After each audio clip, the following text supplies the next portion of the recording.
La mayoría de la gente no percibe el silencio, pero Elliot Foster vivía en él, en un tranquilo pueblo de montaña de Colorado, donde la nieve invernal pesa más que las palabras de aceptación. La vida de Elliot se había convertido en un ritual de contención. Se levantaba antes del amanecer, pintaba en silencio bajo la tenue luz de su cocina y luego caminaba solo a la pequeña escuela secundaria donde enseñaba arte. Su voz solo se hacía más fuerte al ayudar a los estudiantes a sombrear un lienzo. Pero en casa, su silencio regresaba. No era apacible. Era el sonido de un sueño profundamente enterrado. Años atrás, Elliot había imaginado una vida diferente. Una vez amó a alguien. Un hombre que le hizo creer que podían construir un hogar juntos. Pero ese sueño se desmoronó. No por una pelea, ni por traición, sino por miedo. Su pareja se fue, demasiado asustado para vivir de otra manera en un pueblo donde incluso los vecinos te veían respirar. Elliot no lo persiguió. Simplemente dobló el recuerdo y lo guardó como un cuadro inacabado que ya no podía tocar. Después de eso, Elliot no volvió a intentarlo. Dejó de anhelar una familia, una compañía, algo más que el ritmo de las pinceladas y los planes de clase. La gente lo llamaba amable, confiable, inofensivo. Pero nadie preguntaba porque sus ojos siempre parecían esperar algo que nunca llegaba. Entonces llegó el incendio. Comenzó en lo profundo del bosque que había rodeado el pueblo, devorando árboles y silencio por igual. Cuando llegó a los caminos exteriores, las familias huyeron. El gimnasio de la escuela local se convirtió en un refugio. Elliot, como muchos otros, se ofreció a ayudar. Trajo mantas, sopa enlatada, manos tranquilas. Allí fue donde los vio. 5 chicos acurrucados en un solo colchón cerca de la pared del fondo. Ninguno mayor de 15 años. Cada uno con ojos que habían aprendido demasiado pronto a no esperar amabilidad. No tenían padres ni familiares que los visitaran.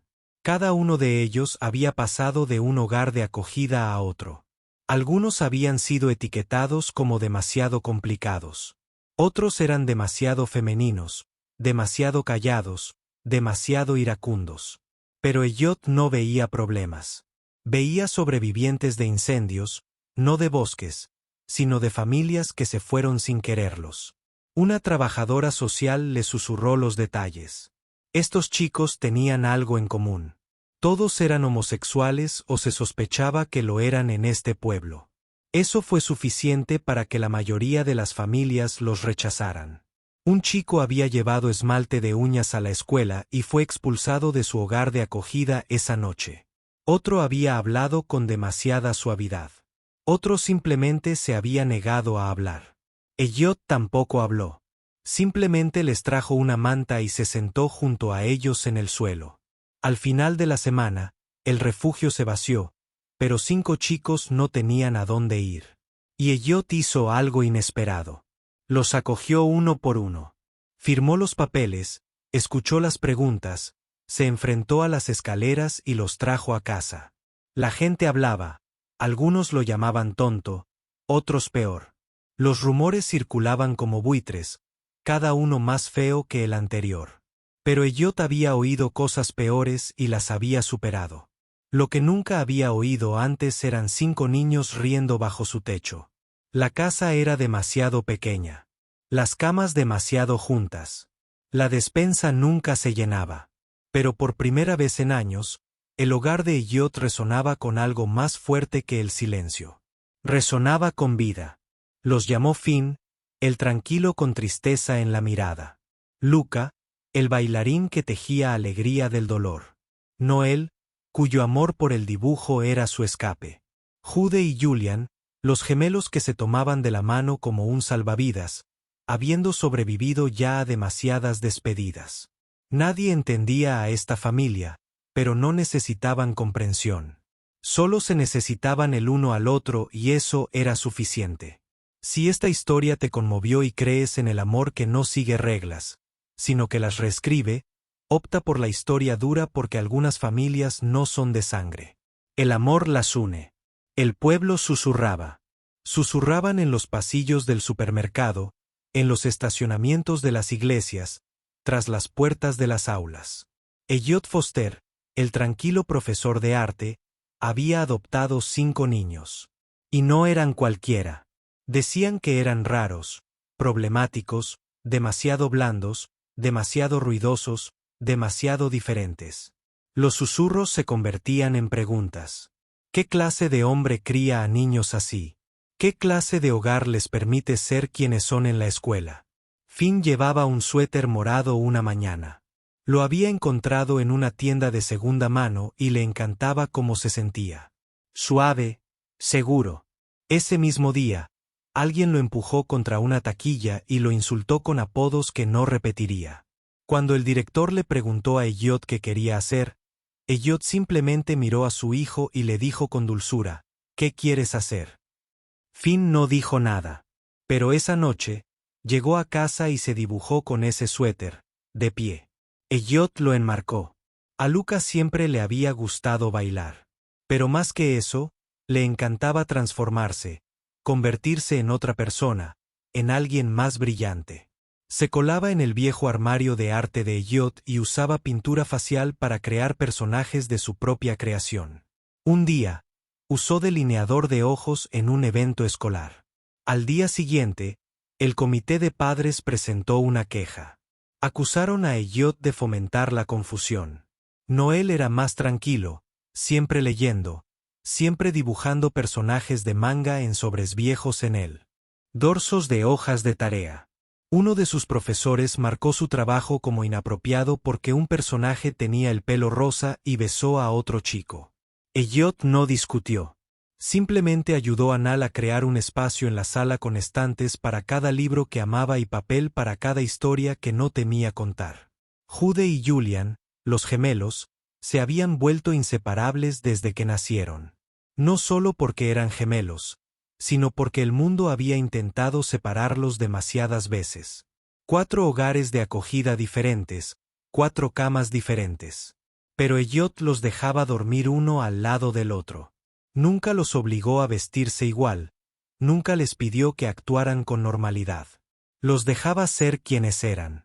Uno tímido y metódico, el otro impulsivo y siempre el primero en reír. Todos compartían una habitación. La casa era demasiado pequeña para la privacidad, pero lo suficientemente grande para la confianza. Se pasaban la ropa, inventaban cuentos para dormir, grababan sus nombres en la base de la mesa de la cocina como si se hubieran jurado en secreto, con los zapatos apilados en el pasillo como un coro disperso. Afuera de casa, la gente los miraba fijamente. Algunos cruzaban la calle al ver a Elliot con los chicos en la feria escolar anual. Nadie se sentaba en su mesa. Cuando Elliot se ofreció a ayudar a pintar los decorados para la obra de invierno, un padre dijo, no en silencio. Quizás alguien más debería trabajar con los niños. Pero Elliot se quedó callado.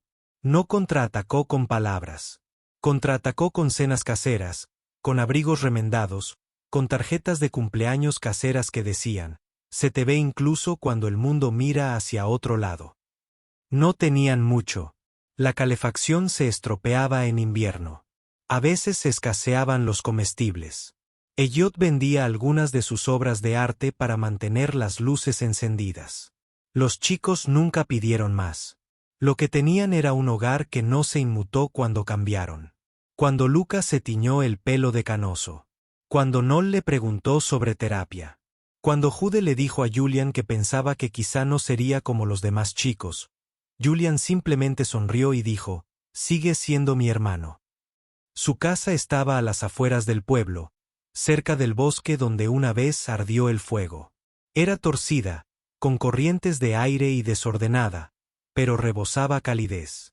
Todas las noches se sentaban juntos a la mesa, chocando los codos, con las voces superpuestas.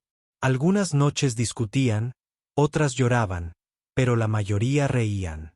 Y de alguna manera, en un pueblo que nunca los quiso, construyeron una vida que nunca dejó de crecer. No necesitaban que el mundo los comprendiera. Solo se necesitaban el uno al otro. La adolescencia nunca es fácil, pero para una familia que el mundo ya malinterpretaba, llegó como una tormenta sin previo aviso. Finn fue el primero en escabullirse. Dejó una nota en la encimera de la cocina, corta, apenas una frase. Creo que estarías mejor sin mí. No se llevó nada más que un cuaderno de dibujo y desapareció en la fría noche. Elliot buscó en cada parque, cada estación, cada refugio que pudo encontrar, pero no había ni rastro de él. Dejaba la luz del porche encendida todas las noches, esperando que guiara a Finn a casa. E incluso cuando no lo hacía, Elliot se sentaba cada mañana y escribía una carta dirigida a ninguna parte. Querido Finn, Marin Tegan, empezaron. Hoy hice panqueques. Julian quemó el suyo otra vez. Luca, siempre ágil, fue expulsado del grupo de baile que adoraba. Uno de sus padres le había expresado su preocupación por ser una distracción. Llegó a casa en silencio ese día. El delineador de ojos manchado de lágrimas que se negaba a dejar caer en público. Elliot no dijo ni una palabra. Ese fin de semana, despejó el patio trasero y construyó un pequeño escenario de madera con tablones sobrantes y cubos de pintura. Cuando nevó, despejaron la plataforma juntos y bailaron bajo la lona gris. Noel dejó de hablar, no de golpe, sino poco a poco. Primero fueron las comidas, luego la escuela, y luego incluso las historias que solía contarse en susurros. Elliot notó cómo sus dibujos se oscurecían. Páginas llenas de figuras perdidas en la niebla, sin bocas. Un domingo, Elliot preparó sándwiches de mantequilla de cacahuete y llevó a Nal en un viaje de 2 horas a un pequeño centro de terapia. No hablaron durante el viaje, pero al regresar, Noel dejó en silencio un nuevo boceto en el escritorio de Elliot. Mostraba a un niño sentado junto a un hombre, ambos mirando al cielo. Ninguno estaba solo. Incluso Jude y Julian, siempre inseparables, se sintieron separados por algo que no podían identificar. Julian había empezado a hablar del futuro, de citas, de explorar quién quería ser. Jude, más reservado, lidiaba con las preguntas que surgieron a continuación. ¿Estaba bien no sentir la misma atracción? ¿Había algo roto en él? Pelearon una noche, no con gritos, sino en silencio. Dejaron de tomarse de la mano. Elliot no tenía todas las respuestas. No podía evitar que el mundo lo presionara, pero hizo lo que siempre había hecho. Se quedó. Se sentó junto a Luca durante los ensayos en la nieve. Esperó afuera de la sala de terapia de Noel. Le dijo con dulzura a Jude que la asexualidad era un vacío y a Julian que la identidad no necesitaba coincidir para ser real. Entonces llegó el invierno que lo cambió todo. Una fuerte tormenta azotó Colorado, cubriéndola.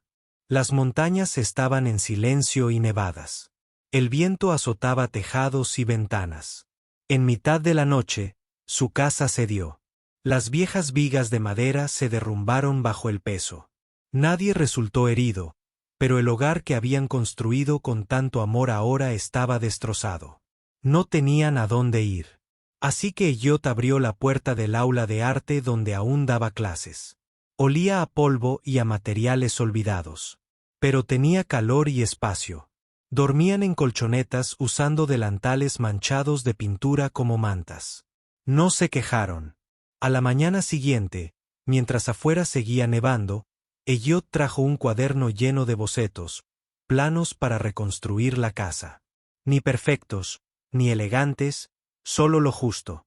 Uno a uno, los chicos se unieron a él.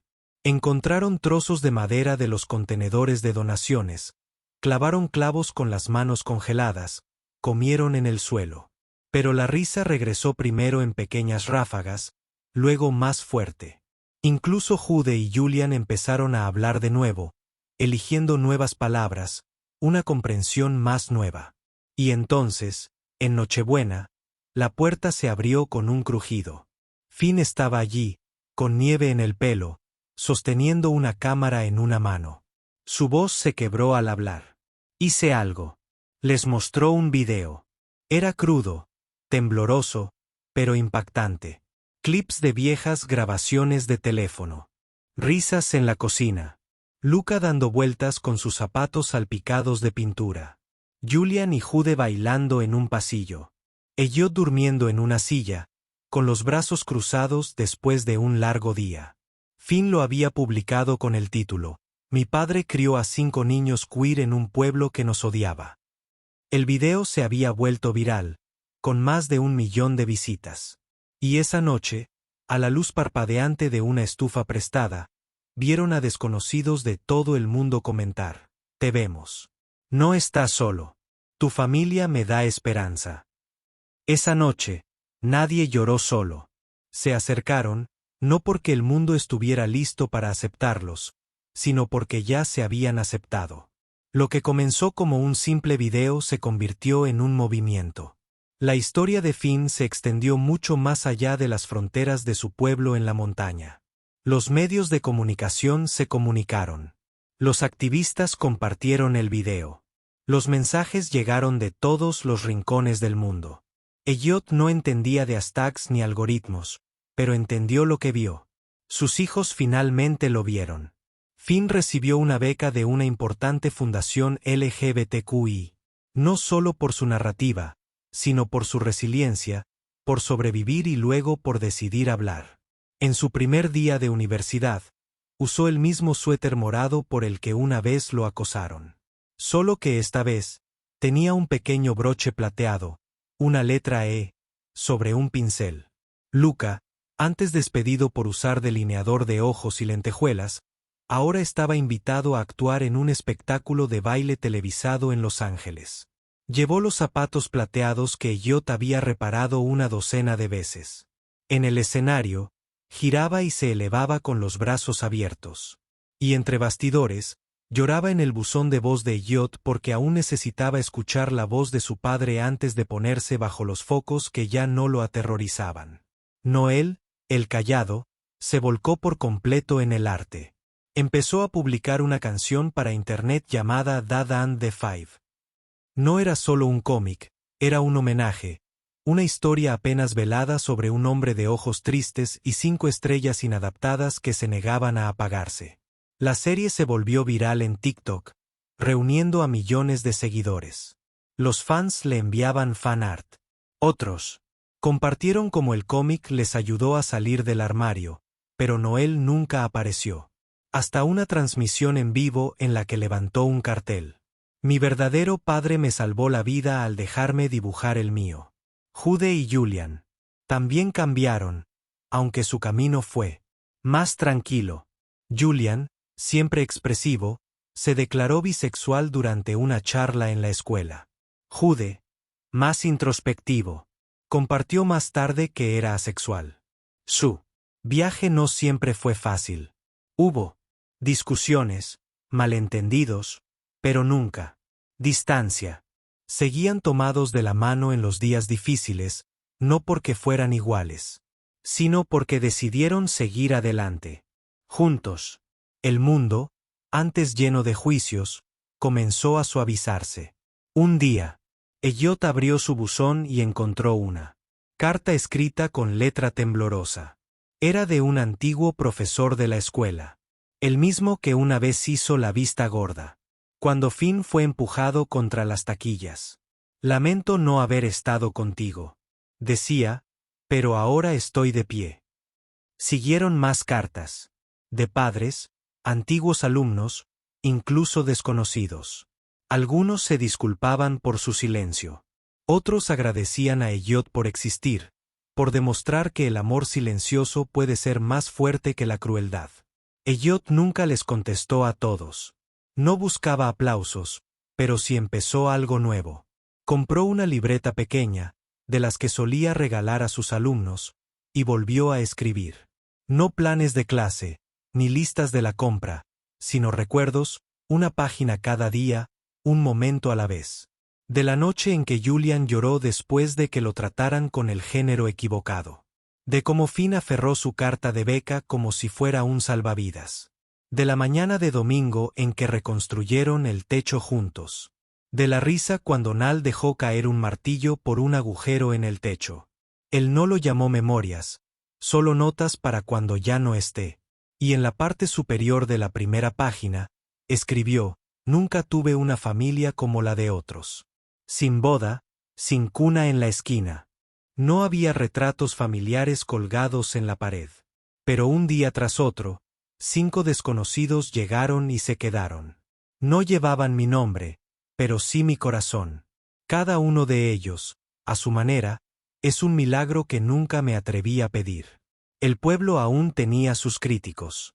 Algunos nunca cambiaban, pero ya no importaban porque esta familia, la construida con madera vieja, ropa de segunda mano y amor incondicional, ya había cambiado el mundo.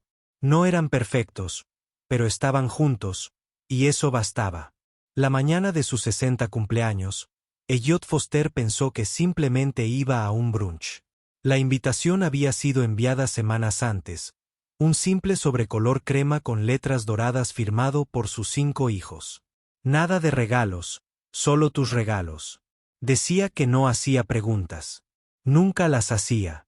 Escogió su suéter más bonito, el que Noel había dibujado una vez en Papá y los 5, y llegó a la dirección escrita en la tarjeta. No era un restaurante. Era un local junto al lago, decorado con flores silvestres y guirnaldas de luces. Filas de sillas de madera bordeaban el césped. Un pequeño escenario daba al agua. Elliot se quedó paralizado al ver a la multitud. Cientos de personas, vecinos, antiguos alumnos, desconocidos de todo el mundo. Cámaras, micrófonos, banderas arcoíris, en el centro, Finn, Luca, Noel, Jude y Julian, cada uno de la mano de alguien a quien amaban. Elliot se quedó sin aliento. No sabía si llorar o retroceder. Pero Finn se acercó a Miss, le tomó la mano y le susurró: «Queríamos que fueras testigo de lo que ayudaste a crear». Esto no era solo un cumpleaños. Era una boda. Pero no en el sentido tradicional. Ni una sola ceremonia, ni una sola pareja. Cada uno de los 5 hijos había elegido este día, este momento para casarse con la persona que amaban. Algunos con anillos, otros con abucheos, algunos legales, otros simbólicos, pero todos reales, todos sagrados. Luca se casó con una técnica de iluminación de Broadway que había conocido entre bastidores. Noel estaba junto a su editor, un hombre tranquilo y estudioso que se había enamorado de él a través de sus palabras. Julian intercambió votos con un chico que había conocido en un grupo juvenil queer. Jude, quien nunca se imaginó en una relación romántica, se encontraba orgulloso con una alma gemela platino que honraba plenamente su identidad. Y Finn. Finn miró a los ojos a un hombre que una vez escribió un comentario debajo de su video viral: «Tu historia me salvó». La ceremonia no era solo para ellos. Era para Elliot. Noel dio un paso al frente y habló. «Nos han dicho que la familia es sangre, que el amor tiene reglas, que quienes somos no merece ser celebrado. Pero estamos aquí porque un hombre, nuestro padre, nos dijo que sí cuando nadie más lo hizo. Nos acogió no para curarnos, sino para vernos». Luca continuó: «Así que hoy, decimos que sí no solo a quienes están a nuestro lado, sino a él, el hombre que nos amó en silencio, pero completamente». La ceremonia fue grabada en vivo. En cuestión de horas, Internet explotó. Los titulares la llamaron la boda familiar más hermosa jamás celebrada. Millones la vieron. Millones lloraron. Y Elliot, quien nunca esperó ser el centro de atención, se encontró sentado en la primera fila, llorando en silencio, con la mano sobre la boca, abrumado por un amor demasiado grande para medir. Después de los votos, los chicos le entregaron un último regalo. No estaba envuelto. Era una placa tallada en la madera de su antigua casa. Decía: «El Fondo Elliot Foster, una beca para jóvenes queer que merecen un hogar». El fondo ya se había puesto en marcha. Las donaciones llegaban a raudales. El objetivo no era pequeño: apoyar a jóvenes a quienes, como a ellos, alguna vez les habían dicho que eran demasiado poco, demasiado diferentes para ser amados. Elliot tocó la placa como si fuera frágil. Entonces, por primera vez en mucho tiempo, se levantó para hablar. Su voz temblaba. No por la edad, sino por la gratitud. «Nunca esperé ser padre», dijo. Pensé que el amor me había abandonado. Pero de alguna manera, 5 personas entraron en mi vida y me dieron más de lo que jamás merecí. No solo me diste una familia. Me diste un propósito. Gracias por volver a casa. El cielo se volvió dorado mientras el sol se ponía tras el lago. Sonó música. Invitados. Bailaron. Pero Elliot permaneció sentado un momento, observando a sus hijos, riendo, tomados de la mano, besándose las mejillas, secándose las lágrimas. Habían construido algo más fuerte que los muros. Habían construido un legado. Y en el centro de este se encontraba un hombre que una vez pensó que el amor lo había ignorado. Pero resulta que el amor solo había estado esperando. ¿Cuál es el amor más valiente que has presenciado? Cuéntanoslo abajo. Si esta historia te conmovió, no olvides darle a me gusta, compartirla y suscribirte a eArt Story, donde cada voz, cada amor y cada familia importan.